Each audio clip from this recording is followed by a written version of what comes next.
अस्सलाम वालेकुम my dear friends, I am after Ashiq. I hope you all are fine. जैसे कि आप जानते हैं कि हम डिस्कस कर रहे हैं क्लास 10 का मैथमेटिक्स, और पिछले लेक्चर में हमने कंक्लूड किया था chapter number 8 that was introduction to trigonometry. और आज के लेक्चर में हम स्टार्ट करने जा रहे हैं chapter number 9 that is some applications of trigonometry. जब मैंने स्टार्ट किया था क्लास 10 का मैथमेटिक्स, मतलब जब मैंने स्टार्ट किया था इंट्रोडक्शन टू ट्राइगोनोमेट्री, मैंने आपको बोला था कि जो ट्राइगोनोमेट्री है ये एक यूनिट है। इसके दो चैप्टर्स आपके सिलेबस में है। वन इज चैप्टर नंबर 8 जो हमने डिस्कस किया, and second is chapter number 9 what we call as जो हम डिस्कस करने जा रहे हैं इस लेक्चर में। इस लेक्चर में जो हमने ट्राइगोनोमेट्री डिस्कस की अभी तक 6 लेक्चर्स हमें लगे इंट्रोडक्शन टू ट्राइगोनोमेट्री को डिस्कस करने में। मतलब जो भी ट्राइगोनोमेट्री हमने उसमें डिस्कस की, चाहे साइन डिस्कस किया, कॉस डिस्कस किया, टेन डिस्कस किया, ट्राइगोनोमेट्रिक आइडेंटिटीज डिस्कस किए, trigonometric ratios of some specific angles discuss किए।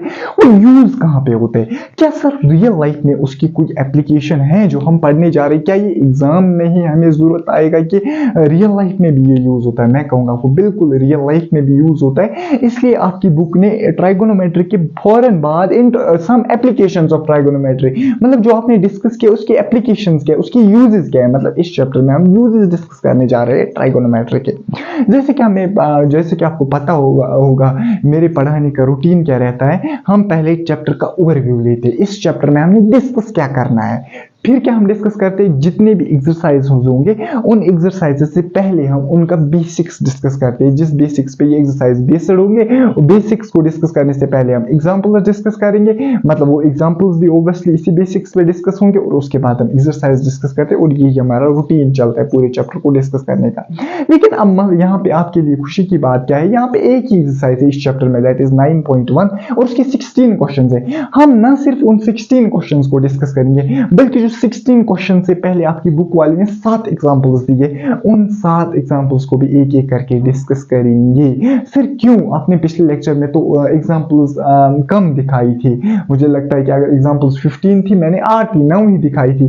जो बाकी एग्जांपल्स थे ना, वो मैंने आपको कहा था कि एक तो वो इजी एग्जांपल्स है, और जो क्वेश्चंस आप एक्सरसाइज में पढ़ोगे उन्हीं पे बेस्ड है। लेकिन यहाँ पे चूंकि जो चैप्टर है चैप्टर नंबर 9, इसमें याद रखना इसमें 16 ही क्वेश्चंस, टोटल पूरे चैप्टर में 16 ही क्वेश्चंस है। तो यहाँ पे जो प्रोबेबिलिटी है एग्जांपल से क्वेश्चन आने की वो ज्यादा है as compare to introduction to trigonometry. Introduction to trigonometry में 3 एक्सरसाइज है, 3 एक्सरसाइज में नियर अबाउट 30-40 क्वेश्चंस है। अब वहां पे प्रोबेबिलिटी है कि एग्जांपल से वो क्वेश्चन पूछेगा वो कम है, लेकिन यहाँ पे प्रोबेबिलिटी ज्यादा है कि वो एग्जांपल से भी क्वेश्चन पूछ सकता है। दैट मींस कि यहाँ पे मैं डिस्कस करूंगा उन एग्जांपल्स का। वैसे मैंने छोड़े नहीं वो एग्जांपल्स बिल्कुल इजी है। जो एग्जांपल मुझे थोड़ी सी टफ लगी कि मैंने उसको डिस्कस किया, लेकिन जो एग्जांपल्स मैंने छोड़ी दैट मींस वो बिल्कुल इजी है, बहुत ज्यादा इजी है जो मैंने छोड़ी है। अगर वो इजी नहीं होती तो मैं छोड़ता नहीं बेटा। यहाँ पे एग्जांपल चाहे इजी हो टफ हो, मैं इसलिए डिस्कस करूंगा क्योंकि यहाँ पे प्रोबेबिलिटी है एग्जांपल से क्वेश्चन आने की बहुत बहुत ज्यादा है। वहां पे भी आ सकता है, इसका मतलब नहीं मैं बोल रहा हूं कि वहां पर आप छोड़ो एग्जांपल, वहां पे आएगी नहीं एग्जांपल, वहां पे भी आ सकती है, 100% आ सकती है। लेकिन चूंकि वहां पे मैंने अच्छी एग्जांपल्स कराई है, आप जो इजी है वो आप खुद ही कर सकते हैं। अगर आप नजर भी नहीं दोगे बेटा, वहां पे आपको वो खुद आएंगे वो एग्जांपल्स। तो हम स्टार्ट करते हैं अपने इस चैप्टर को। पहले हम ओवरव्यू बताता हूं इस चैप्टर का। सर डिस्कस क्या करने जा रहे हैं हम इसमें? Applications of trigonometry, uses of trigonometry. Sir मुझे समझाओ यूज कहां पे होती है ट्राइगोनोमेट्री? देख बेटा यूज कहां पे होती है ट्राइगोनोमेट्री। तो यहां पे बैठा है, यहां पे एक टावर है बेटा, ये यहाँ पे मैंने तुझे बनाया, ये तेरी आईज है। क्योंकि यहाँ पे मुझे तेरी आईज से ही गर्ज है, बाकी मैं तुझे नहीं बनाऊंगा, मैं तेरी आईज को ही जितना बना रहा हूँ। तो इस टावर को ऑब्जर्व कर रहा है और तू नजर डालता है इस टॉप ऑफ द टावर पे। इसको हम कहते हैं लाइन ऑफ साइट, लेकिन ये मैं डिटेल में डिस्कस करूंगा लाइन ऑफ साइट क्या होती है, हॉरिजॉन्टल लाइन। मैं लेमैन्स लैंग्वेज में समझा रहा हूं, तू नजर दौड़ा रहा है। इस नजर मतलब तू यहाँ पे टॉप ऑफ द टावर की ओर देख रहा है इस डायरेक्शन में। अभी मैं कुछ टर्मिनोलॉजी यूज नहीं करूंगा, अभी मैं बताऊंगा आपको। तू टॉप ऑफ द टावर की ओर इस डायरेक्शन में देख रहा है, और तू हॉरिजॉन्टल के साथ एंगल बना रहा है, लेट अस सपोज 60 डिग्री। तू क्या कर रहा है सर? तू एक टावर को ऑब्जर्व कर रहा है, तू एक टावर को ऑब्जर्व कर रहा है और तू एंगल बना रहा है 60 डिग्री विद द हॉरिजॉन्टल। मुझे बता एक चीज, अगर height of the tower 10 meter है, क्या तू मुझे बता सकता है तेरे और टावर के दरमियान का फासला, मतलब डिस्टेंस क्या है तेरे और टावर के दरमियान? सर ये मैं सिर्फ और सिर्फ बता सकता हूँ by the application of the trigonometry. यही तो फील है, यही तो ओवरव्यू है चैप्टर का। यूज कहाँ पे हो गया? अरे यार एप्लीकेशन ये है ना, एप्लीकेशन ट्राइगोनोमेट्री के। अरे तू अपने फुट ऑफ द टावर के दरमियान डिस्टेंस तभी बता सकता है जब तूने मेरे पास पढ़ा होगा इंट्रोडक्शन टू ट्राइगोनोमेट्री। अब सबसे इंपॉर्टेंट जो इस चैप्टर में यूज होगा, ट्राइगोनोमेट्री को यूज कैसे करेंगे। शायद सर ट्राइगोनोमेट्री को यूज कैसे करेंगे, जरा मुझे एक बात बोल। ये एंगल क्या है 60 डिग्री, क्या तुझे लग रहा है ये बनी right angle triangle? Right angle triangle जब भी बनी मेरे दिमाग में आएगा ट्राइगोनोमेट्री। जरा मुझे बोलो ट्राइगोनोमेट्री जब मेरे दिमाग में आएगी ये क्या है 60 डिग्री, इस पे मैं कोई भी ट्राइगोनोमेट्री रेशियो अप्लाई कर सकूं। अगर मैं साइन यूज करूंगा, साइन होता है परपेंडिकुलर डिवाइड बाय हाइपोटेन्यूज। मेरा मकसद नहीं निकलेगा परपेंडिकुलर तो पता है मुझे, हाइपोटेन्यूज निकलेगी, लेकिन मुझे नहीं निकालनी, मुझे निकालनी है distance between foot of the tower and this. What that means indirectly मुझे बेस निकालनी है। बेस मुझे निकालने के लिए कौन सा ट्राइगोनोमेट्रिक रेशियो, मुझे पता कौन सा ट्राइगोनोमेट्रिक रेशियो ऐसा होता है कि जिसमें बेस इन्वॉल्व होती है। सर tan होता है ऐसा, जरा मुझे बोल अगर मैं यूज करूंगा tan ऑफ 60 डिग्री, जरा मुझे बोल ये है ना right angle triangle. Trigonometry apply कर सकता हूं ना, इस एंगल का मैं जो कोई भी ट्राइगोनोमेट्रिक रेशियो निकाल सकता हूं ना। जरा मुझे बोल मैंने बाकी क्यों नहीं निकाली? सर बाकी से मेरा मकसद नहीं निकलता, मुझे निकालनी है बेस। बेस मुझे तभी निकलेगी जब मैं tan यूज करूंगा, सॉरी tan यूज करूंगा। tan होता है perpendicular, that is 10 divide by base. Base ही है ना distance between the foot of the tower and you. ये होता है √60 होता है √3, सॉरी √60 नहीं tan 60 होता है √3। 10 डिवाइडेड बाय 20 आएगी बराबर 10 divided by √3 meter. Sir meters क्यों? मीटर्स क्योंकि height of the tower meters में, देखिए दैट मींस बेस भी निकलेगी मीटर्स में। अरे यार ट्राइगोनोमेट्री की मदद से निकली ना base, distance between the foot of the tower and the observer. यही तो है एप्लीकेशन ऑफ द ट्राइगोनोमेट्री, यही तो है ओवरव्यू इस चैप्टर का। सर मतलब कैसे यूज होगी trigonometry in real life? Real life में यूज होगी ना ट्राइगोनोमेट्री। ट्राइगोनोमेट्री ने ही तुझे फासला बताया ना किस किस के दरमियान, foot of the tower and observer के दरमियान। इसके बाद हम कुछ टर्म्स डिस्कस करने जा रहे हैं जो फ्रीक्वेंटली यूज होंगे इस चैप्टर में। कुछ हम टर्मिनोलॉजी डिस्कस करने जा रहे हैं जो फ्रीक्वेंटली यूज होंगे इस चैप्टर में, जो फ्रीक्वेंटली क्वेश्चंस में यूज होंगे। First term is what we call as angle of elevation. What is angle of elevation sir?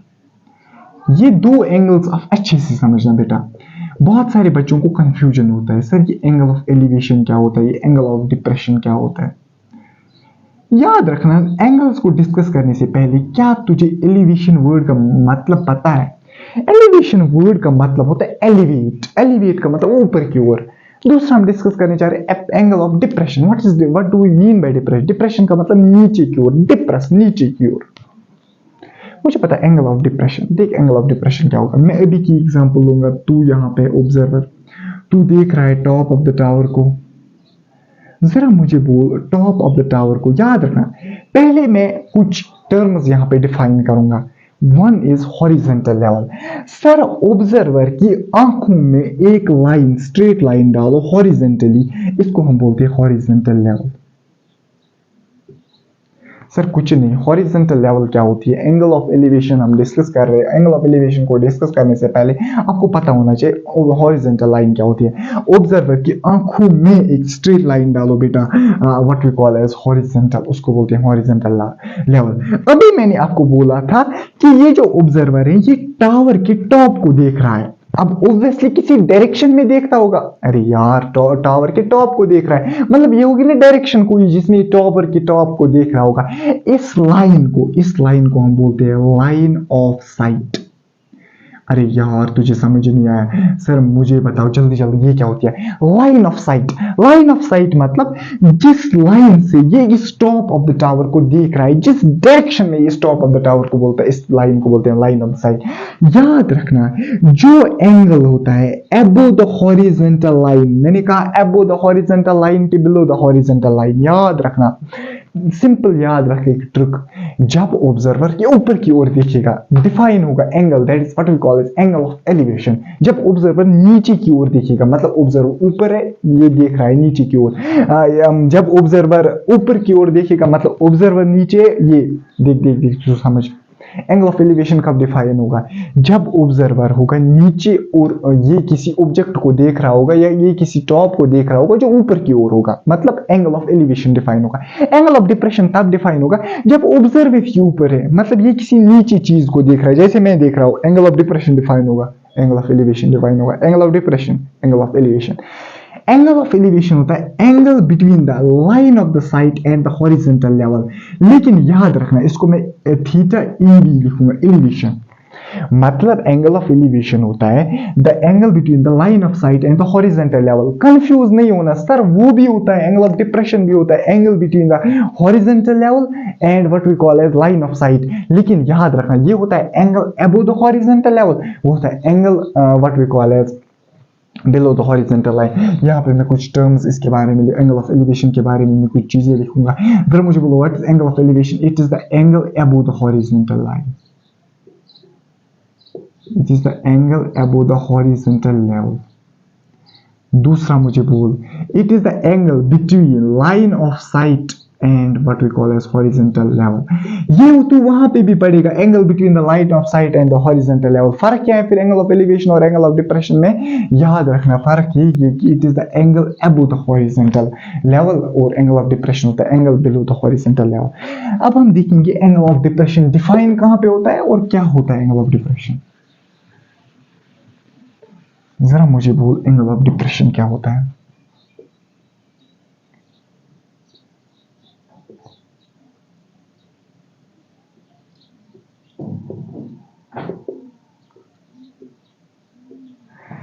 अभी मैंने कहा था एंगल ऑफ डिप्रेशन तब होगा जब ऑब्जर्वर नीचे की ओर देखेगा। नीचे की ओर देखेगा मतलब ऑब्जर्वर ऊपर है और जो ऑब्जेक्ट वो ये देख रहा है वो नीचे। इसका मतलब वही हुआ ना, ये मेरे पास ऑब्जर्वर है। जरा मुझे बोल पहले हॉरिजॉन्टल लाइन डिफाइन कर। सर कुछ नहीं, स्ट्रेट लाइन हॉरिजॉन्टली जो पास करेगी इसकी आईज में से, ऑब्जर्वर की आईज में से। अब ये फॉर एग्जांपल इसी टावर की, लेकिन ये टावर फॉर एग्जांपल ये इसकी जो टावर की हाइट है उसी की लेवल में से ऑब्जर्वर हमने रखा है। अब ये इसी टावर की फुट को देख रहा है, बॉटम को देख रहा है। सिमिलर एग्जांपल है, अभी ये इसी टावर के नीचे था, फुट के मतलब लेवल में से था और देख रहा था टॉप ऑफ द टावर। अब ये इसके जो टॉप है ना टावर का उसी के लेवल में से लोकेटेड है, लेकिन याद रखना अब ये देख रहा है बॉटम ऑफ द टावर को। जरा मुझे बोल what is this? This is the horizontal level. What is this? This the line of site. Terminology तो थोड़ी चेंज होगी, अब ये भी है line of site. Line of site क्या होता है? जिस डायरेक्शन में देख रहा है, अब ये इस डायरेक्शन में देख रहा है, that is this is line of sight and this horizontal level. इस वक्त जो हॉरिजॉन्टल लेवल और लाइन ऑफ साइट के दरमियान एंगल होता है, लेकिन इसको मैं लिखूंगा theta DP, that means theta depression. बेटा याद रखना, this is angle of depression and what we discussed earlier that was angle of elevation. मुझे पता फर्क क्या सर, इस वक्त ऑब्जर्वर नीचे की ओर देख रहा है मतलब एंगल ऑफ डिप्रेशन डिफाइन होगा, उस वक्त ऑब्जर्वर ऊपर की ओर देख रहा था that is angle of elevation define होगा। जरा मुझे बोल इसके बारे में भी दो points. It is also the angle between the line of sight and angle of what we call line of sight and horizontal level. Sir फिर फर्क क्या? अगर ये भी है angle between the line of sight and horizontal level, लेकिन फर्क है it is the angle below the what we call as horizontal line. यही तो फर्क है, ये है angle below the horizontal line, horizontal level वो है angle above the horizontal level. In nutshell difference एक ही है सर, जब ऊपर की ओर देख रहा है हॉरिजॉन्टल लेवल के साथ क्या एंगल बना रही है line of site, angle of elevation. जब ऑब्जर्वर नीचे की ओर देख रहा है लाइन ऑफ साइट क्या एंगल बना रही है हॉरिजॉन्टल लेवल के साथ, that is angle of depression. Simply ये दो चीजें हमने डिस्कस की और इसके बाद हम डिस्कस करने जा रहे हैं और कुछ पॉइंट्स जो हमें इस चैप्टर में बहुत ही ज्यादा जरूरत लगेंगे। हाँ, इसके बाद और एक पॉइंट, जरा मुझे एक बात बोल तू, क्या तूने मेरे पास इंट्रोडक्शन टू ट्राइगोनोमेट्री पढ़ी? इस चैप्टर में पूरे के पूरे चैप्टर में trigonometric ratios of some specific angles बहुत बहुत बहुत ज्यादा यूज होगा। अब मुझे लगता है कि अगर तूने मेरे पास वो 6 लेक्चर्स पढ़े होंगे तुझे तो याद ही होंगे trigonometric ratios of some specific angles. For example sin 30, sin 45, sin 60, sin what we call as 90 ऐसी कॉस के सब ट्राइगोनोमेट्रिक रेशियो कॉस के सब एंगल्स मतलब आपको याद होंगे। ऐसी 10 जो है उसके मतलब उसके वैल्यूज आपको सब एंगल्स पे याद होंगे, मुझे लगता है कि याद होंगे। याद रखना सम एप्लीकेशंस ऑफ ट्राइगोनोमेट्रिक को डिस्कस करने के लिए आपको ट्राइगोनोमेट्रिक रेशियोज पता होनी चाहिए स्पेसिफिक एंगल्स के।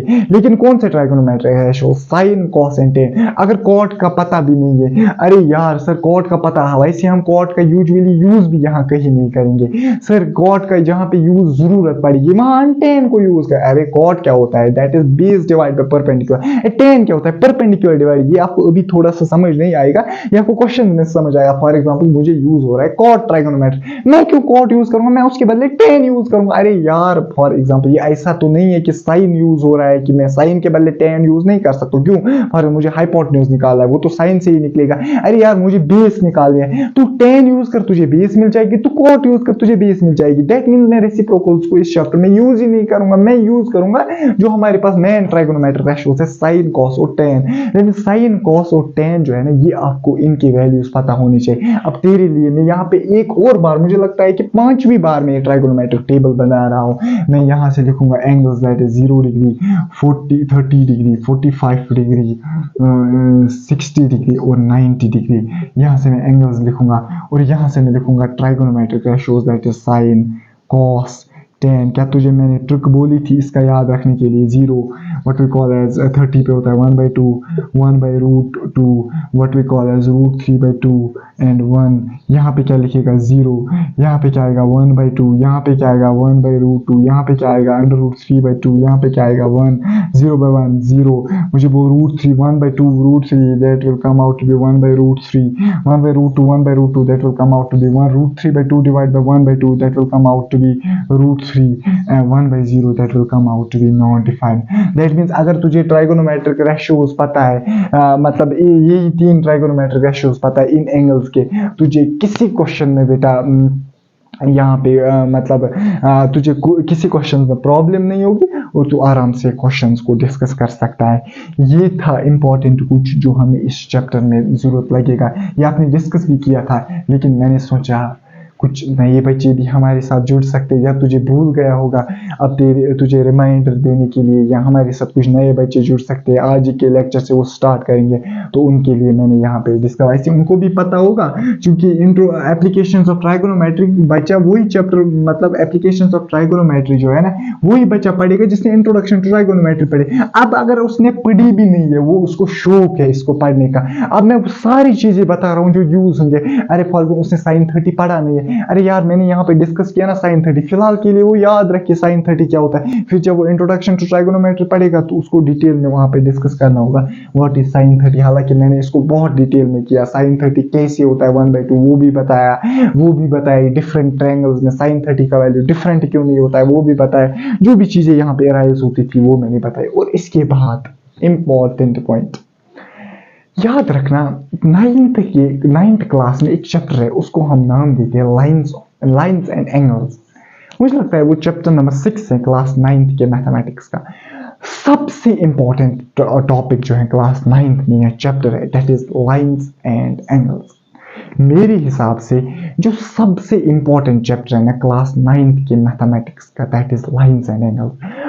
वो बेस है जियोमेट्री की। मतलब अगर आपने वो नहीं बेटा पढ़ा है कि जियोमेट्री में आपको बहुत मुश्किल होगी, चाहे ट्रायंगल्स हो, चाहे ट्राइगोनोमेट्री हो, चाहे कुछ भी चैप्टर सर्कल्स हो, मतलब वो बेस है सब मतलब चैप्टर्स के लिए। उसमें आपने एक कॉन्सेप्ट पढ़ा था, जरा मुझे बोल, मैं तुझे याद दिलाऊंगा। अगर तूने ये पढ़ा ही नहीं है ये चैप्टर, फॉर एग्जाम्पल बेटा तू कोरोना बैच का है, तूने पढ़ा ही नहीं है ये चैप्टर, दैट मीन्स कि तू यहाँ पे याद रखेगा जो मैं चीजें बताऊंगा, मैं पहले ही सब चीजों को बताता हूँ। दैट मीन्स क्वेश्चन में हमें कोई फिर प्रॉब्लम नहीं होगी। अगर तूने चैप्टर नहीं पढ़ा है, इस पॉइंट को याद रखना और आज से कभी भी नहीं भूलना, या कोई यही इस्तेमाल यूज नहीं होगा, बहुत जगह यूज होगा। अगर मेरे पास 2 पैरेलल लाइंस हैं, अरे यार पैरेलल लाइंस पता है क्या होता है? हाँ बेटा वो जो तूने समझा, जो कभी मीट नहीं कर सकते, ये कभी मीट मत करेंगे, दैट मीन्स पैरेलल लाइंस है। मैं पैरेलल लाइंस के दरमियान एक ट्रांसवर्सल ड्रा करता हूं, इन 2 पैरेलल लाइंस जो इन 2 पैरेलल लाइंस को कट करती है। याद रखना, ये जो ये ट्रांसवर्सल इस पैरेलल लाइन के साथ एंगल बनाती है, लेट अस सपोज थीटा, ये जो ट्रांसवर्सल है, इंपॉर्टेंट पॉइंट ये याद रखना, ये जो ट्रांसवर्सल है इस साइड से इस पैरेलल लाइन के साथ अगर एंगल बना रही है थीटा, तो यही ट्रांसवर्सल इस साइड से इस पैरेलल लाइन के साथ एंगल बनाएगी सेम, दैट इज थीटा। जरा जल्दी जल्दी बोल मुझे क्या मैंने बोला। मैंने कहा कि अगर ये ट्रांसवर्सल इस एंगल के साथ, सॉरी इस पैरेलल लाइन के साथ एंगल बना रही है थीटा, ये ही ट्रांसवर्सल दूसरी साइड से इसी दूसरी पैरेलल लाइन के साथ एंगल बनाएगी थीटा। इनको हम बेटा बोलते हैं ऑल्टरनेट इंटीरियर एंगल्स। बेटा तुझे पता होना चाहिए, अगर पता नहीं है इसको रट ले बेटा। इनको हम बोलते हैं ऑल्टरनेट इंटीरियर एंगल्स। बहुत सारे एंगल्स वहां पे हम डिस्कस करते हैं लाइंस ऑफ एंगल्स में, सिर्फ यही एक क्यों तूने बोला? क्योंकि मेजॉरिटी क्वेश्चंस में मुझे लगता है कि 16 के 16 क्वेश्चंस में 7 के 7 एग्जांपल्स में मुझे ये कॉन्सेप्ट यूज होगा, that is concept of alternate interior angles. Theta और थीटा क्या होंगे आपस में बराबर, अगर ये थीटा ये भी होगा थीटा। कॉन्सेप्ट क्या है, दो पैरेलल लाइंस है, इनके दरमियान एक ट्रांसवर्सल में ड्रा कर रहा हूं जो दोनों पैरेलल लाइंस को कट कर रही है। अगर एक पैरेलल लाइन ट्रांसवर्सल के साथ एंगल बना रही है थीटा, मुझे पता दूसरी पैरेलल लाइन ट्रांसवर्सल के साथ एंगल बनाएगी थीटा। लेकिन इंपॉर्टेंट पॉइंट याद रखना, ये किस साइड से थीटा बना रही है? इस साइड से। लेकिन ये ट्रांसवर्सल किस साइड से बना रही है? थीटा। अगर ये ट्रांसवर्सल इस साइड से थीटा डैश बना रही है, ये ट्रांसवर्सल इस साइड से अपोजिट याद रखना, इंपॉर्टेंट अपोजिट याद रखना है। मैंने कहा कि अगर ये ट्रांसवर्सल इस साइड के साथ, इस पैरेलल लाइन के साथ इस मतलब इस साइड से एंगल बना रही थीटा, दैट मींस यहां से जो ये ट्रांसवर्सल है ये इसके अपोजिट साइड, इसी साइड से नहीं। इंपॉर्टेंट, ये मेरे पास है दो पैरेलल लाइन, ये है मेरे पास ट्रांसवर्सल। अगर ये इस साइड से एंगल बना रही थीटा, दैट मींस ये ट्रांसवर्सल अपोजिट साइड से थीटा बनाएगी। याद रख। अगर ये इस साइड से थीटा बनाएगी, ये इस साइड से होगा थीटा। अगर ये इस साइड से थीटा डैश बनाएगी, दैट मींस ऑब्वियसली इस साइड से भी ये ट्रांसवर्सल कितना बनाएगी? Theta dash. अपोजिट याद रखना है, इस साइड से थीटा दैट मींस अपोजिट वाले साइड से भी थीटा, इस साइड से theta dash that means opposite वाले साइड से भी थीटा डैश। ये आपको पता होना चाहिए। इन एंगल्स को हम बोलते हैं ऑल्टरनेट इंटीरियर एंगल्स। अगर कल को क्वेश्चन आया फॉर एग्जांपल ऐसे, क्या तुझे मैं सिर्फ लिखूंगा उस वक्त बेटा, क्योंकि मैंने यहाँ पे बहुत टाइम दिया इस पॉइंट को। मैं कल लिखूंगा ऐसे दो पैरेलल लाइंस है, ये मेरे पास एक ट्रांसवर्सल, मैं तो तुझे वहां पे लिखा होगा ये 60 डिग्री है, मैं खुद ही लिखूंगा ये भी 60 डिग्री। अरे यार तू कंफ्यूज होगा, मैं ब्रैकेट में लिखूंगा अल्टरनेट इंटीरियर एंगल्स, तुझे याद आएगा हाँ अपोजिट वाला। ये अगर यहाँ से बना रहा है 30, ऑब्वियसली अपोजिट साइड से भी 60 बना रहा है तो अपोजिट वाले साइड से भी 60। फॉर एग्जांपल ये मेरे पास कुछ और एंगल है, क्या तू बताएगा? बिल्कुल ये भी क्या होगा 100%, that will also be what we call as the same angle. अगर यहाँ से बन रहा है थीटा तो यहाँ से भी क्या होगा? थीटा। अपोजिट याद रखना है। आधे बच्चे कंफ्यूज होते हैं, वो कहते हैं ये 60 ये भी 60। ना बेटा, ये अगर 60 ये 60 बेटा ये गलत है, ये 60 हाँ ये 60 ठीक है, ये गलत है। इसे हो भी सकता है लेकिन रूल नहीं है। हाँ हो भी सकता है, मैं नहीं कह रहा हूँ कि हो भी सकता है, लेकिन याद रखना रूल नहीं। हालांकि यहाँ पे तो होगा ही नहीं, क्योंकि sum of angles on straight line क्या होता है 180 डिग्री। यहाँ पे 60 नहीं होगा, मे बी फॉर एग्जाम्पल ये 90 है, ये 90 है, दैट मींस उस वक्त तो हो सकता है बराबर। लेकिन याद रखना रूल नहीं है, रूल है अपोजिट साइड। ये है 60 तो ये है 60, ये नहीं होगा 60। इसके बाद हम डिस्कस करने जा रहे हैं एग्जांपल्स, एक बाय एक करके वन बाय वन, मतलब हम सारे एग्जांपल्स को डिस्कस करेंगे, सातों एग्जांपल्स को। और आज के लेक्चर में हम सिर्फ इन 7 एग्जांपल्स को डिस्कस करेंगे, और जो नेक्स्ट लेक्चर होगा उसमें हम डिस्कस करेंगे। हम कोशिश करेंगे नेक्स्ट लेक्चर में कि जो 16 के 16 क्वेश्चन एक्सरसाइज 9.1 के उनको डिस्कस करें। ये हमारे पास एग्जाम्पल नंबर 1, और एग्जाम्पल नंबर 1 क्या है हमारे पास? A tower stands vertically on a ground. एक टावर है जो किस पे है? ग्राउंड पे। From a point on the ground, एक पॉइंट है ग्राउंड पे, मैं उस पॉइंट को मान के चलता हूँ P। आप यहां से भी ले सकते हो और यहां से भी ले सकते हो, आपकी मर्जी। Which is 15 meters away from the foot of the tower. ये P पॉइंट जो है ये 15 मीटर्स अवे है, कहां से? Foot of the tower. This represents the foot of the tower, और फुट ऑफ द टावर से कितना दूर है? 15 metres.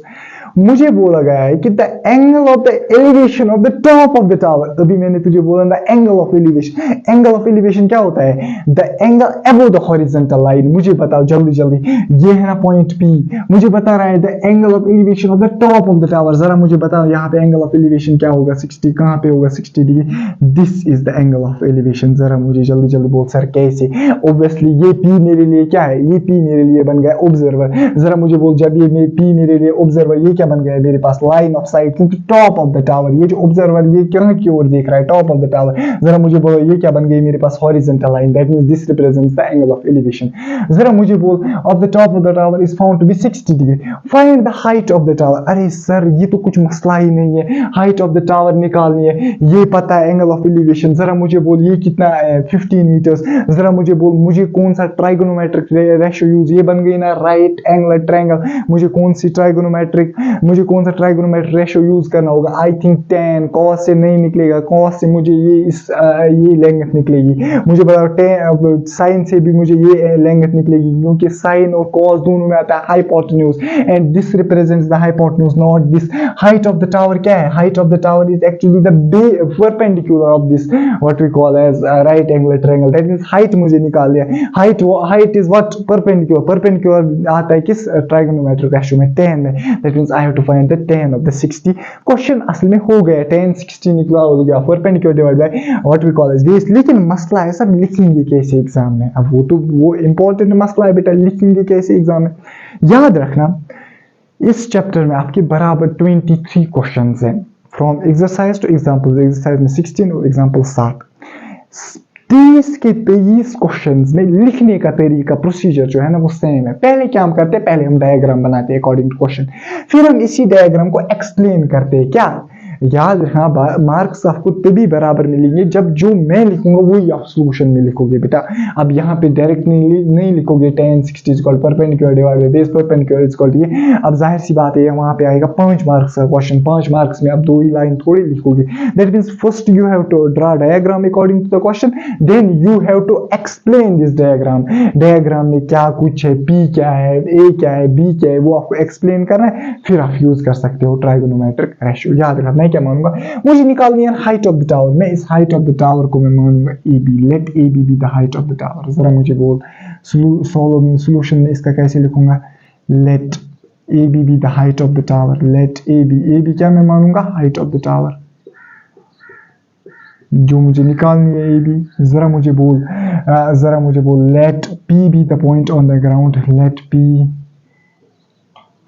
B the point on the ground. मैं लिखूंगा P हमारे पास एक पॉइंट है किस पे, ग्राउंड के पे, एंड जो P भी डिस्टेंस है that's equal to 15 metres, that is according to the question. इसके बाद मैं क्या लिखूंगा, जरा मुझे बोल एंगल ऑफ एलिवेशन कौन सा एंगल है, APB।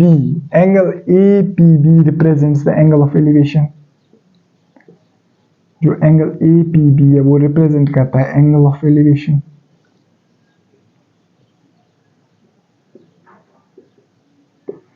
एंड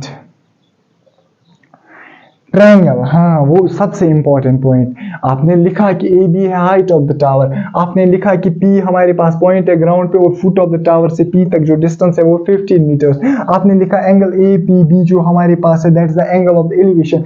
लेकिन यहाँ पे आप लिखना कि a triangle APB formed is a right angle triangle। सबसे इंपॉर्टेंट ये जो यहाँ पे ट्रायंगल और ये जो यहाँ पे ट्रायंगल हमारे पास बनी APB जो फॉर्म हुई, what is this, this is a right angle triangle, क्योंकि इसका एक एंगल क्या है 90 degree, that means this is a right angle triangle. Sir कुछ नहीं, पहले करेंगे इसी डायग्राम को एक्सप्लेन। क्या मैंने लिखा, ABB the height of the tower, let P be the point on the ground and PB is equal to what we call 15 metres. Angle APB represents what we call as angle of elevation, and triangle APB formed is a right angle triangle. और right angle triangle में हम use क्या कर सकते हैं, trigonometric मतलब कोई भी ट्राइगोनोमेट्रिक रेशियो। जरा मुझे बोलो मुझे क्या निकालनी, AB height of the tower using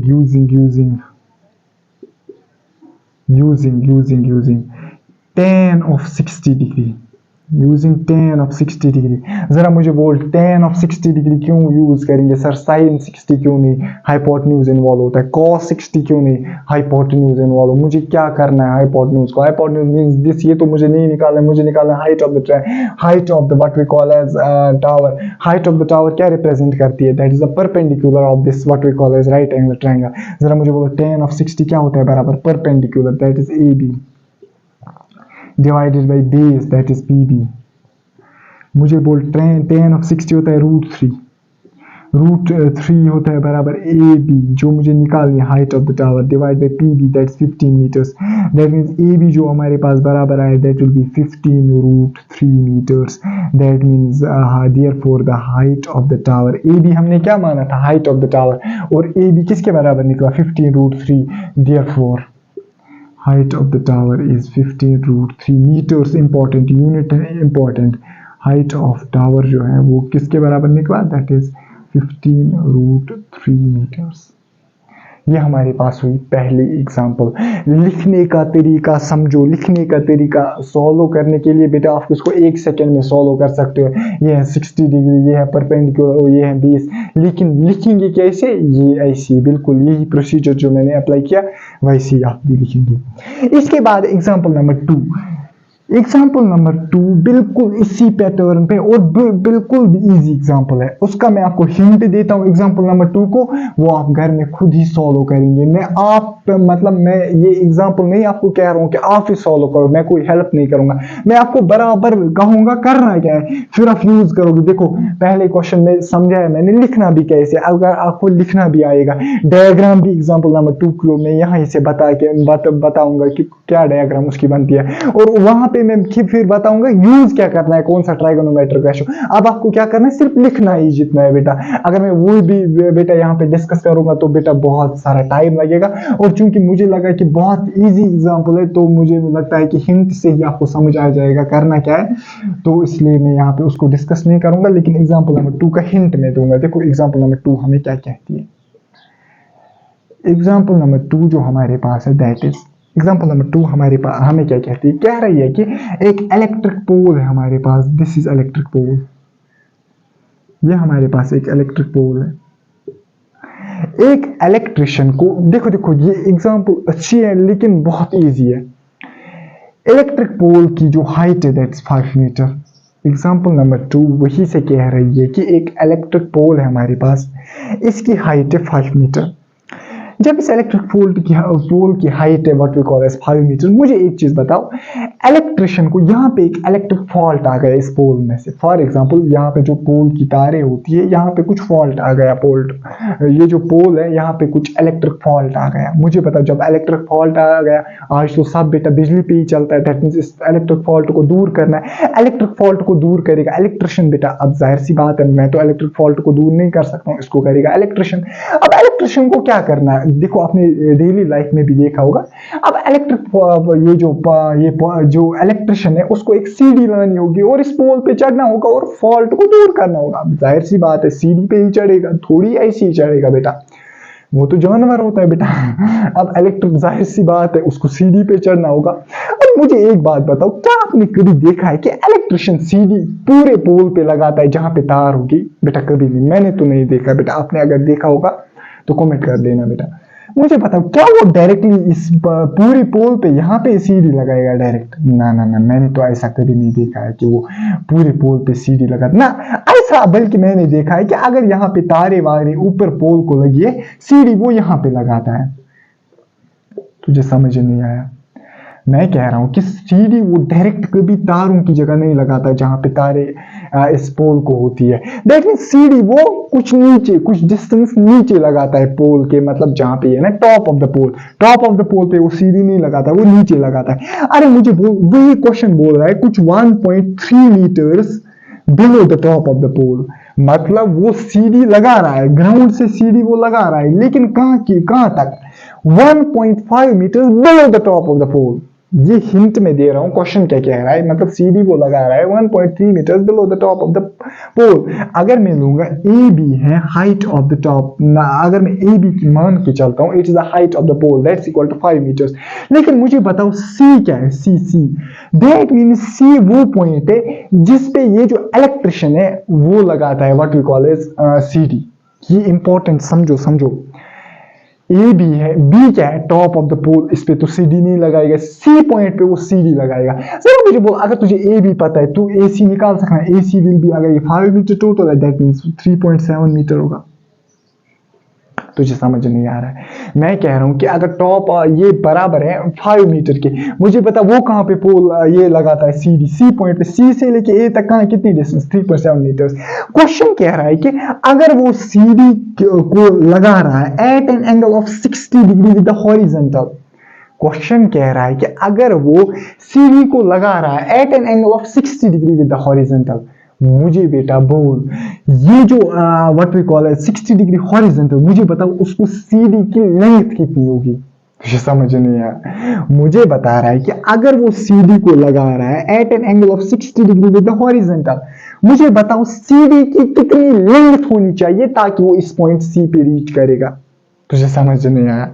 मैं कह रहा हूं कि क्वेश्चन कह रहा है कि अगर सीडी की लेंथ में एल मान के चलूंगा, यही एल आपको बतानी है ताकि ये जो सीडी है ये एंगल कितना बनाएगी हॉरिजॉन्टल के साथ 60 डिग्री, और जो ये व्हाट वी कॉल एज ये जो इलेक्ट्रिशियन चढ़ेगा ये कहां पे पहुंचेगा पॉइंट सी पे। जरा मुझे बोल लेंथ ऑफ सीडी निकालनी है, जरा मुझे बोल लेंथ ऑफ सीडी अगर मुझे निकाले, क्या ये यहाँ पे नहीं बन गई राइट एंगल ट्रायंगल, कौन सी ए यहाँ पे सी, इसको मैं मान के चलूंगा डी जहां से चढ़ रहा है, that means A D C क्या बन गई एक राइट एंगल ट्रायंगल। जब A D C right angle triangle बन गई, ये क्या बन गया सीडी की लेंथ क्या बन गई हाइपो। ये मुझे बता रहा है असल में क्वेश्चन देखो क्या है, एप्लीकेशन देख, रियल ट्राई, पहली क्वेश्चन में भी एप्लीकेशन देखा, दूसरी क्वेश्चन में भी तो एप्लीकेशन देख रहा है। मुझे बता रहा है ये सीडी की लेंथ जो ये इलेक्ट्रिशियन सीडी यूज करेगा, लैडर यूज करेगा, उस सीडी की लेंथ कितनी होनी चाहिए ताकि ये पहुंचेगा इस पॉइंट सी पे, दैट इज 3.7 मीटर पोल पे। बात को समझ, इस सीडी की कितनी लेंथ होनी चाहिए ताकि ये पहुंचेगा कहां पे 3.7 मीटर्स पे, दैट मींस पॉइंट सी पे। और ये जो सीडी है ये कितना एंगल बना रही है 60 डिग्री। याद समझ, देख ट्राइगोनोमेट्री के एप्लीकेशन, देख मजा कितना है ट्राइगोनोमेट्री। अगर ये 60 वेरी करेगा ना, इसको लेंथ ऑफ लैडर भी वेरी होगी। क्यों? क्योंकि एंगल ही डिसाइड करता है ना साइड्स क्या होंगे हाइपोटेन्यूज एंगल की, यही तो है ट्राइगोनोमेट्री। जी तो मैं आपको पिछले मुझे लगता है 10 घंटे, अगर मैं मान के चलूंगा 6 लेक्चर्स तकरीबन वो 7 घंटे तक हुए होंगे, आज का लेक्चर भी घंटे तक हुआ 8, पिछले 8 घंटे में मैं फील दिलाना चाहता हूँ आपको ट्राइगोनोमेट्री का। असल में यही तो ट्राइगोनोमेट्री है। अगर ये एंगल वेरी का, अगर ये यहाँ पे 60 नहीं बोलता 45 डिग्री, तो उसको अलग लेंथ की सीडी लानी चाहिए थी। यही तो है ट्राइगोनोमेट्री। ये है ना साइड, सीडी क्या है असल में side of the right angle triangle, ये क्या है side of the right angle triangle, that means ये साइड अगर फिक्स्ड में मान के चलूंगा, इसको जाना है सी पॉइंट पे, दैट मींस 1.7 में, दैट मींस जो ये एंगल आप क्या रखोगे ताकि आप सीडी के जरिए से सी पॉइंट पे पहुंचाओगे, तो आपको लेंथ ऑफ द सीडी भी वेरी करनी है। 60 पे मुझे क्यों, कौन सी सीडी, जरा कौन सा ट्राइगोनोमेट्रिक रेशियो यूज करेगा, ये हमारे पास है राइट एंगल ट्रायंगल, मुझे क्या निकाला हाइपोटेन्यूज, तो साइन यूज करेगा। Sine of 60 is equal to, जरा मुझे बोलो क्या होता है परपेंडिकुलर, दैट इज 5 तो नहीं लिखेगा, 5 नहीं लिखेगा, 3.7 मीटर लिखेगा, डिवाइड बाय क्या आएगा एल, वहां से तुझे निकला। असल में यही कॉन्सेप्ट है, यहाँ तुझे 5 नहीं लिखना है, यहाँ पे तुझे 3.7 लिखा है, क्योंकि सीडी यहाँ ही तक है ना, यहाँ तक बन रही है right angle triangle, that means इसका परपेंडिकुलर 3.7 है नॉट 5। ये है 1.3 metre top of the tower से नीचे, तो इसलिए मुझे ये लेंथ पता लगी। That means what is that is length of the what we call as CD क्या निकलेगी आपको, that will be sin 60 use करोगे तो वो आपको खुद ही फिर आएगा। ये हिंट था इस क्वेश्चन का। इस क्वेश्चन को आप कैसे सॉल्व करके, डायग्राम मैंने बनाई, इसी डायग्राम को तू यहाँ पे एक्सप्लेन करेगा। जब तू इसी डायग्राम को एक्सप्लेन करेगा तो फिर सिर्फ जो मैथमेटिक्स, जो मेन मैथमेटिक्स यूज होता है वो यही है कि sin of 60 is equal to this divided by this। जब दिस डिवाइड बाय दिस आएगा व्हाट वी कॉल, वहां पे तुझे निकलेगा आराम से what we call hypotenuse of this right angle triangle, और वही हाइपोटेन्यूज क्या रिप्रेजेंट करती है व्हाट वी कॉल एज ये सीडी की ladder, that is the length of the ladder. इसके बाद में क्वेश्चन एग्जांपल नंबर 3 यहाँ पे लिखूंगा, फिर उसको सॉल्व करेंगे। इसके बाद है हमारे पास एग्जांपल नंबर 3। एग्जांपल नंबर 3 क्या है? An observer 1.5 metre tall. एक ऑब्जर्वर मैं यहाँ पे बनाऊंगा, ये कितना लंबा है? 1.5 मीटर लंबा ऑब्जर्वर है। जरा मुझे बोलो, अगर ये 1.5 मीटर लंबा ऑब्जर्वर है, फिर क्या बोल रहा है? Array from A chimney. Chimney का मतलब होता है बुखारी, जो हम विंटर्स में घरों में यूज करते हैं। एक्चुअल में उसमें हम वुडन लॉग्स मतलब जलाते हैं, as a result of which heat produce होती है, जिससे हमारे कमरे का जो टेम्परेचर है वो बढ़ जाता है, मतलब गर्म रहता है हमारा कमरा, अगर सिंपली बोले तो। जरा मुझे बोलो, आपने देखा होगा जो चिमनी की बेसिक शेप क्या होती है? वो ऐसी होती है कुछ। 28.5 मीटर से कहां से दूर है चिमनी की? दैट मीन्स चिमनी की शेप ऐसी होती है, आपने देखा होगा। ये वाला वो कंपार्टमेंट होता है जिसमें हम क्या करते हैं,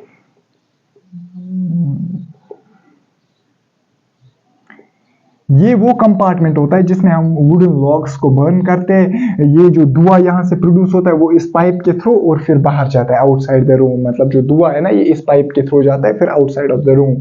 जरा मुझे एक बात बोलो, ये क्या हमारे पास है? चिमनी। इसी की हाइट, मुझे height of the chimney find करनी है। फिर क्या कह रहा है कि और एक इंफॉर्मेशन क्वेश्चन में दे रहा है, the angle of elevation of the top of the chimney. Important point है, एंगल ऑफ एलिवेशन जब ये डिफाइन करेगा बेटा, मुझे बताओ, जरा मुझे बोलो, हॉरिजॉन्टल लाइन के ऊपर ही एंगल होगा। जरा मुझे बोलो हॉरिजॉन्टल लाइन कौन सी यहाँ पे? जरा मुझे जल्दी जल्दी बोलो, हॉरिजॉन्टल लाइन कौन सी यहाँ पे? This is the horizontal line जो ऑब्जर्वर की आईज में से पास होगी। लेकिन इंपॉर्टेंट ये वर्ड है, दैट इसको मैंने अंडरलाइन भी किया है, the top of the chimney. याद रखना, एंगल ऑफ एलिवेशन तब भी डिफाइन होगा अगर ये बोलेगा, फॉर एग्जांपल कोई पॉइंट सी है चिमनी का, वहां की ओर देख रहा है, फिर एंगल ऑफ एलिवेशन डिफाइन कर रहा है, तब भी एंगल ऑफ एलिवेशन नहीं डिफाइन होगा हॉरिजॉन्टल लाइन के ऊपर ही, लेकिन तब एंगल ऑफ एलिवेशन डिफरेंट होगा। जरा क्यों सर? क्योंकि ये भी एंगल ऑफ एलिवेशन होगा अगर ये यहाँ पे डिफाइन कर रहा है किसी इस पॉइंट पे, लेकिन ये बता रहा है टॉप ऑफ द चिमनी पे angle of elevation. That means line of sight को मुझे बराबर ले जाना है कहां की ओर? Top of the chimney. मतलब जब ये टॉप ऑफ द चिमनी की ओर देख रहा है, जो ये लाइन ऑफ साइट है, ये एंगल बनाती है हॉरिजॉन्टल लाइन के साथ कितनी? 45 डिग्री। जरा मुझे बोल, ये है डायग्राम, मुझे बतानी है हाइट ऑफ द चिमनी। मैं लूंगा let A B the what we call as height of the observer. Let A B the height of observer. Nutshell में क्वेश्चन में मुझे इस चिमनी की हाइट निकालनी है। कैसी निकालनी है अभी मैं बोलूंगा। Let A B the height of observer, और ए बी दी के वो है 5, वो है 1.5 मीटर। इसके बाद मैं लूंगा let C D be the height of the chimney, जो मुझे निकालनी है। Let C D be the height of chimney. अगर ये एंट्रेंस क्लास में ऐसे क्वेश्चंस होते हैं ना, मैंने 50 क्वेश्चंस खत्म किए होते हैं, लेकिन चूंकि आपके लिए मुझे इसको सब डायग्राम बनाना पड़ता है, लिखना पड़ता है, वरना ये इतना इजी क्वेश्चन है 1 मिनट में, 1 सेकंड में हो जाएगा। लेकिन मसला है आपके लिए ये चीजें इंपॉर्टेंट है। Let C D be the height of chimney. जरा मुझे बोलो, वो मुझे निकालनी है, वो मुझे पता नहीं। जरा मुझे बोलो, ये हॉरिजॉन्टल लाइन कट कर रहा है ना इस चिमनी को, मैं लूंगा इस चिमनी को, ये कट कर रहा है एट पॉइंट ई। मुझे बताओ सर, यहाँ पे ट्राइगोनोमेट्री कहाँ पे लगती है? सर ट्राइगोनोमेट्री, यहाँ पे ट्राइगोनोमेट्री कहाँ लगेगी? सर मुझे बताओ, ट्राइगोनोमेट्री का एक ही उसूल बेटा, राइट एंगुलर ट्रायंगल में लगती है। जरा मुझे बोलो, राइट एंगुलर ट्रायंगल कहाँ पे बन गई? यहाँ पे A C E is the right angular triangle. लेकिन उससे पहले मैं लिखूंगा एंगल ऑफ एलिवेशन के बारे में। एंगल ऑफ एलिवेशन कौन सा एंगल है? Angle C A E. Angle C A E is the angle of elevation. Angle CAE is the angle of elevation. और ये किसके बराबर है angle of elevation? Angle is equal to what we call as 45 degree. ये भी question बता रहा है। Angle CAE is the angle of elevation. जो फॉर्म हुआ किसमें? इस फिगर में। जरा मुझे बोल, अगर तू और अच्छे से लिखेगा, is the angle of elevation of the top of the chimney from her eyes. Exactly, ये अगर तू ये ऐड करना चाहेगा, लेकिन जरूरत भी नहीं है, अगर तू नहीं लिखेगा कोई मसला नहीं है। जरा मुझे बोलो, यहाँ पे कौन सी राइट एंगुलर ट्रायंगल पहले मैंने डिफाइन किया फिगर को, अब मुझे बताना है कौन सी, जैसे मैंने पहले क्वेश्चन में किया था, अब मुझे बताना है कौन सी राइट एंगुलर ट्रायंगल यहाँ पे बन गई। Triangle ACE. Triangle ACE is the right angle triangle formed. Is the right angle triangle format. जरा मुझे बोलो ये क्यों बन गई राइट एंगल ट्रायंगल? ये क्यों है राइट एंगल ट्रायंगल? क्योंकि एक एंगल यहाँ पे 90 डिग्री। जरा मुझे बोलो angle ACE is the right angle triangle format. Right angle triangle format angle. जरा मुझे बोलो जब मैंने फिगर बनाई खुद ही फॉर्म हो गई एक राइट एंगल ट्रायंगल। कौन सी? AC is the right angle triangle format using. जरा मुझे बोलो अब मैं यूज क्या करूंगा? सर मुझे क्या यूज कर? अब असल में मैथमेटिक्स शुरू होता है बेटा। ये तो इंग्लिश था, ये लिखना बेटा, ये तो आपको तब भी आता, लेकिन अब मैथमेटिक्स है। जरा मुझे बोलो ये क्या एंगल 45 डिग्री। जरा मुझे बोलो मुझे क्या निकालनी? Height of the chimney, that means CD। अगर मैं हाइट ऑफ द चिमनी, जरा मुझे बोलो अगर मुझे किसी भी तरीके से CE पता चलेगा, जरा मुझे बोलो CD पता है ना मुझे 1.5 मीटर। अरे तुझे समझ नहीं आया? CD मुझे पता है ना ऑलरेडी 1.5 मीटर। अगर CD ऑलरेडी है, अगर ये है 1.5 मीटर, एग्जैक्टली ये भी होगा 1.5 मीटर, इनडायरेक्टली मुझे CE निकालना है। फिर मैं उसको ऐड करूंगा 1.5 मीटर, मुझे निकलेगी height of the chimney. CE कैसे मैं निकालूंगा? सर ये कुछ नहीं, ये इस राइट एंगल ट्रायंगल का परपेंडिकुलर है। परपेंडिकुलर निकालने के लिए जरा मुझे बता, बेस पता है क्या तुझे? अगर ये 28.5 मीटर्स, मुझे बताओ ये कितना होगा? This will also be 28.5 metres. तुझे समझ नहीं आया? ये 28.5 मीटर्स, ये भी कितना? 28.5 मीटर्स, ये 1.5 मीटर, ये भी कितना होगा? 1.5 मीटर। जरा मुझे बोलो तुझे क्या इस राइट एंगल ट्रायंगल की बेस पता है? तुझे क्या निकालना है? परपेंडिकुलर एंगल कौन सा देखे? 45 degree. Exactly you can find using the trigonometric ratio tan। जरा मुझे बोलो यूजिंग tan ऑफ 45 डिग्री।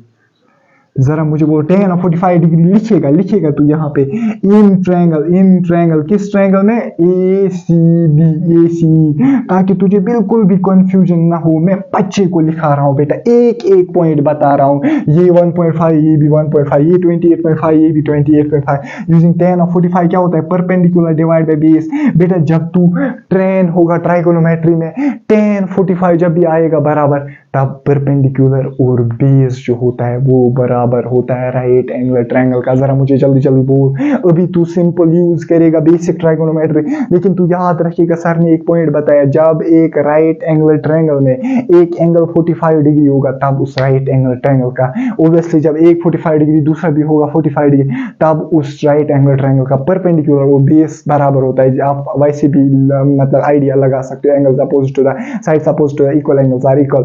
जरा मुझे बोल परपेंडिकुलर और बेस के कैसे बराबर होंगे जब एक एंगल होगा 45 डिग्री? जरा ट्राइगोनोमेट्री जवाब देगी। ट्राइगोनोमेट्री बता रही है tan of 45 degree is equal to 1। जरा बता is equal to perpendicular divide by base. इसलिए मैंने बोला था जब एक एंगल होगा 45 डिग्री तब एक राइट एंगल ट्रायंगल का परपेंडिकुलर और व्हाट वी कॉल बेस बराबर होता है। जरा मुझे बोल परपेंडिकुलर क्या है इसका, वो निकालना है। जरा मुझे बोल परपेंडिकुलर क्या है असल में? CE, वो निकालना है। इज इक्वल टू बेस क्या है? जरा मुझे बोलो बेस क्या है? 28.5। जरा मुझे पता 28.5 मीटर्स क्या निकली? CA। Therefore height of chimney क्या होगी? Height of chimney, H of chimney का मतलब बिल्कुल कुछ नहीं होता है, सिंपली हाइट ऑफ चिमनी क्या होगा? That will be CE plus what we call as DE। जरा मुझे बोलो CE तुझे पता? CE अभी तुझे निकला, क्या निकला? 28.5 प्लस DE तुझे पता है, वो मैंने बताया अभी तुझे 1.5 मीटर्स। जरा मुझे बताओ this will come out to be 30 metres. Height of the chimney is 30 metres. बेटा तू अगर ऐसे ही इसका सोल्यूशन लिखेगा बेटा, कोई माइका लाल नहीं है जो तुझसे 1 मार्क्स काट सकता है। मैंने 100% इसको लिखा, कैसे हाइट ऑफ चिमनी है AB, कैसे यहाँ पे राइट एंगल ट्रायंगल फॉर्म होगी, कौन फॉर्म हो गई, एंगल ट्राइगोनोमेट्री किस ट्रायंगल में लगाएगी, कौन सी राइट एंगल ट्रायंगल फॉर्म हो गई बेटा, उससे हमने निकला height of chimney is equal to 30 metres. इसके बाद एग्जाम्पल नंबर 4। एग्जाम्पल नंबर 4 का मैं हिंट दूंगा जैसे मैंने एग्जाम्पल नंबर 2 का दिया था, तो उसी से आप सॉल्व कर सकते हो इस एग्जाम्पल। असल में मैं प्रोसीजर बोलूंगा, करना क्या है, फिर आप खुद ही लिखोगे वो जो डायग्राम को एक्सप्लेन करना होता है। मैंने अब 2-3 एग्जाम्पल्स में वो दिखाया, वो तो आपको खुद आएगा।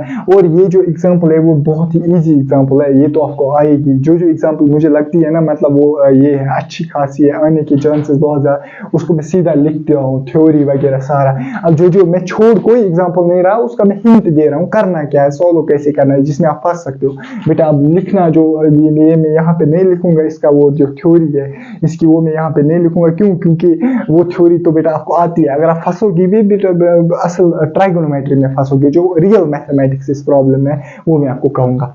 जरा मुझे बोलो एग्जाम्पल नंबर 4 क्या कह रही है। ये कह रहा है कि एक बिल्डिंग है, एक बिल्डिंग की हाइट कुछ h है, वो इसने दी है, शायद 2 मीटर से 4 मीटर से क्या है वो इसने दी है। यहाँ पे एक पॉइंट P है ग्राउंड पे, पॉइंट P है ग्राउंड। इसने कहा angle of elevation to the top of the, याद रखना angle of elevation to the top of the building, angle of elevation याद रखना to the top of the building वो देके शायद 30 डिग्री। बात को समझना क्वेश्चन क्या है। एंगल ऑफ एलिवेशन देके फ्रॉम पॉइंट P, अगर यहाँ पे आप ऑब्जर्व कर रहे हो और नजर दोहरा रहे हो कहाँ की ओर, बिल्डिंग के टॉप पे जो एंगल फॉर्म होता है with the horizontal that is 30 degree. और इसी बिल्डिंग पे एक फ्लैग है, इसी बिल्डिंग पे एक फ्लैग है, इस फ्लैग की कुछ हाइट होगी, ऑब्वियसली बात है इसकी कुछ हाइट होगी, वो हमें दे के नहीं है, वो ही हमें निकालनी है। और कह रहा है कि एंगल ऑफ एलिवेशन जो है कहां से, फ्रॉम पॉइंट P, अगर पॉइंट P पे ऑब्जर्वर है तो the top of the building वो कितनी है, what we call as 30 degree. फिर बता रहा है कि जो एंगल ऑफ एलिवेशन है to the top of the flag वो है 45 डिग्री। इंपॉर्टेंट पॉइंट है, क्वेश्चन को समझो। क्वेश्चन कह रहा है कि जो एंगल ऑफ एलिवेशन है to the top of the building वो है 30 degree, the angle of elevation to the top of the flag वो है 45 degree. You need to find is height of tower, sorry height of flag and the distance between the what we call as point P to the foot of the tower. जरा मुझे बोलो इस distance को मैं x मान के चलूंगा, जरा मुझे बोलो ये डिस्टेंस कैसे निकालेगा, तो हाइट ऑफ द फ्लैग कैसे निकालेगा, देख तू कैसे निकालेगा। जरा मुझे बताओ यहाँ पे कितनी राइट एंगल ट्रायंगल्स बन रही है, जरा मुझे बता। एक राइट एंगल ट्रायंगल तो बिल्कुल डिफाइन है जिसमें एंगल है 30 degree, what we call as height of the building है ये, और ये बेस। पहला क्वेश्चन तो खत्म हो गया। जरा बेटा कैसे हमें निकालनी है ये distance between P and the foot of the tower, it is actually the base of this right angle triangle. 30 degree इसका एंगल देके, 40 डिग्री को भूल जा, 30 डिग्री इसका एंगल देके जरा मुझे बताओ, जब 30 डिग्री इसका एंगल देके, ये है परपेंडिकुलर हाइट और ये है x डिस्टेंस, हाइट भी तुझे देके वहां पे मैंने बोला था हाइट है गिवन। जरा मुझे बोलो ये तू निकालेगा, हुआ खत्म, ये मतलब x निकला। आपको x कैसे निकलेगा सर, हम यूज करेंगे tan of 30 degree is equal to height divide by x। टू कहेगा सर दो वेरिएबल्स, अरे ये देके गिवन है, ये भी पता है तुझे, x निकलेगा, खत्म बात। पहले क्वेश्चन का आंसर। दूसरा पार्ट बता रहा है हाइट ऑफ द फ्लैग। अरे कुछ नहीं, तू बड़ी राइट एंगल ट्रायंगल यूज कर, अभी तू ये छोटी राइट एंगल ट्रायंगल यूज कर रहा था, अब मैं पूरी बड़ी राइट एंगल ट्रायंगल यूज कर रहा हूं। मुझे पता बड़ी राइट एंगल ट्रायंगल में एक एंगल क्या 45 डिग्री। अरे यार 45 डिग्री, मुझे पता ये डिस्टेंस तुझे मिली होगी, x पहले ही निकाली होगी ना, x तुझे समझ नहीं आया, तुझे समझ, ये डिस्टेंस तूने पहले x निकाली होगी ना। अब बड़ी वाली ट्रायंगल यूज कर, जरा बड़ी वाली ट्रायंगल में हम क्या यूज करेंगे, tan of 45 degree. tan of 45 degree क्या होगा बराबर, ये पूरी height that is what we call as, इस पूरी, अगर मैंने h लिया है तो इसमें h डैश मानूंगा। बड़ी वाली व्हाट वी कॉल एज, बड़ी वाली ट्रायंगल का परपेंडिकुलर क्या है, h plus h dash divide by base is this x। जरा मुझे बताओ ये tan 45 तुझे पता है, ये x तूने यहां से निकाला, ये भी पता है, h प्लस h डैश मतलब ये पूरी हाइट तुझे निकलेगी। अगर तुझे h प्लस h डैश निकला बेटा, अगर तुझे h प्लस h डैश निकला, जरा मुझे बता h प्लस h डैश तुझे फॉर एग्जांपल 5 निकला, तुझे पता है ना h ये गिवन है ना, h डैश खुद ही निकलेगा ना, और h डैश है ना हाइट ऑफ द फ्लैग। बेटा दैट मींस कि इस हिंट से आप बेटा ये क्वेश्चन मैंने कर ही लिया बेटा, याद रखना। अब मैंने लिखने के बगैर इस क्वेश्चन को कॉन्सेप्चुअली सारा किया। अब मुझे बताओ इसका वैल्यू क्या है, इसका वैल्यू क्या है, तो ये बेटा क्वेश्चन सारा हो गया। ये हिंट था इस क्वेश्चन के लिए, हिंट नहीं मैंने सॉल्व किया, मैथमेटिक्स जो इसका था। अब वो मैंने नहीं लिखा let h be the height of the tower, let a be the height of the building, बेटा वो आप खुद ही कर लेना। इसके बाद मैं यहाँ पे एग्जांपल नंबर 5 लिखता हूँ, उसको हम सॉल्व करते हैं।